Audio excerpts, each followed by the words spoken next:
فنرجع تاني لموضوع بكين ده.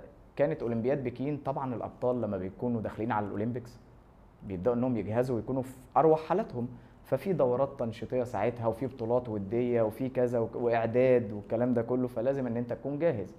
فانا حظي جيت في بطوله كاس افريقيا اللي هي كانت يعني مش مؤهله لبكين، ولكن كانت نظام احتكاك كويس للابطال قبل بكين.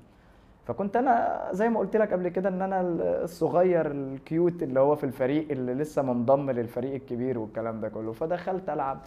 فربنا رزقني بواحد ابن حلال من ناميبيا، ضربني ضربة عملت لي إصابة في الضلع، ما قدرتش أكمل في الماتش.